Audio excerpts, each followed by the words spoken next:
بسم اللہ الرحمن الرحیم نحمده ونصلی علی رسوله الکریم اما بعد اعوذ باللہ من الشیطان الرجیم بسم اللہ الرحمن الرحیم۔ میری ساری یوٹیوب فیملی کو السلام علیکم۔ امید ہے اللہ کے فضل و کرم سے آپ سب خیریت سے ہوں گے۔ آج کی ویڈیو بہت اہم اور بہت معلوماتی ہونے والی ہے، انتہائی انفارمیٹیو ویڈیو ہے آپ کے لیے، اور بتانے کا مقصد یہ ہے کہ انفارمیشن سے بھرپور اس ویڈیو کو جب تک آپ اختتام تک اینڈ تک دیکھیں گے نہیں، یہ معلومات آپ تک پراپرلی پہنچ نہیں سکیں گی۔ تو گزارش یہی کہ ویڈیو کو اختتام تک دیکھیے گا۔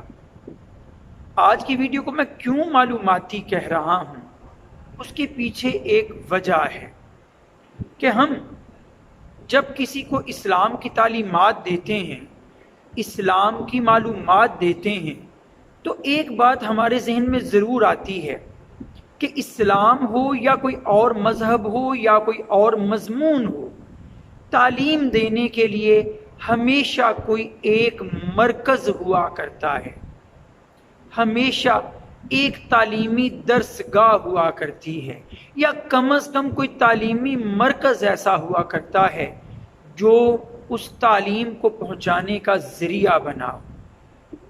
اللہ تعالیٰ نے دین کی تعلیم حضرت محمد صلی اللہ علیہ وآلہ وسلم پر نازل فرمائی۔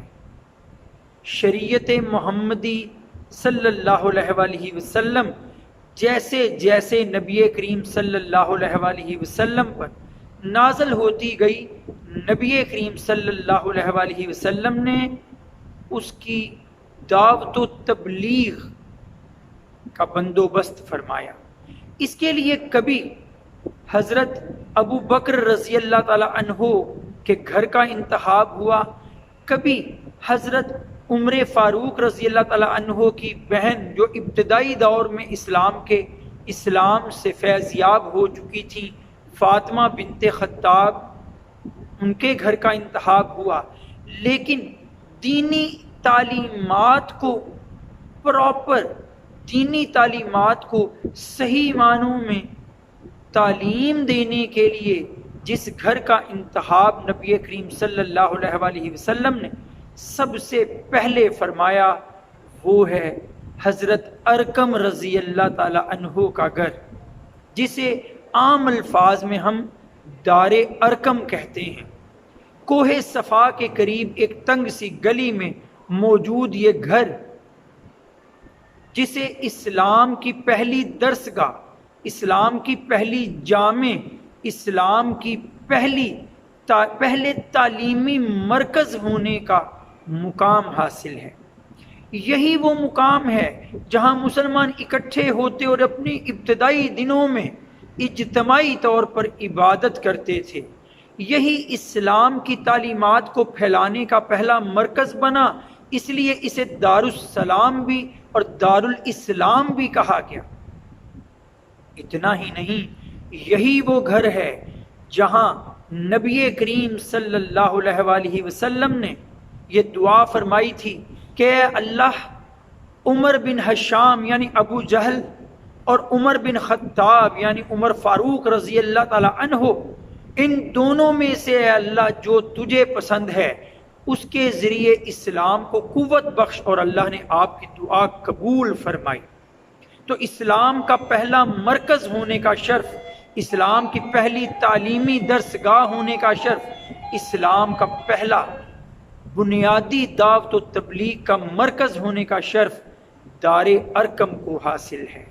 یہی پھر بعد میں بنو عباس کے دور میں مختلف ہاتھوں میں بکتا رہا۔ حضرت ارقم رضی اللہ تعالیٰ عنہ کے پوتے نے پہلی بار عباسی خلیفہ ابو جعفر منصور کو یہ بیچا، اور پھر آگے نسل در نسل یہ چلتا چلا گیا، اور حضرت عمر بن عبد العزیز رحمۃ اللہ علیہ کے دور میں جب پہلی بار اس کو یعنی خانہ کعبہ کو، اللہ کے گھر کو وسعت دی گئی، اور سعی کا مرکز جو کوہ صفا سے کوہ مروہ کے درمیان ہے اس کو وسعت دی گئی، تو یہ دار ارقم پر بھی چھت ڈال کر اسے سعی کے راستے میں ہی شامل کر دیا گیا۔ آج اگرچہ دار ارقم موجود نہیں، لیکن اس کی نشانیاں اور اس کا یہ مقام آج بھی دل و دماغ میں تازہ ہے۔ ان سب کی تفصیل آپ سیرت النبی ابن حشام کی لکھی ہوئی، یا طبقات الکبریٰ ابن سعد کی لکھی ہوئی، یا بدایہ والنہایہ ابن کثیر کی لکھی ہوئی، ان سب بکس میں آپ کو یہ تفاصیل مل سکتی ہیں۔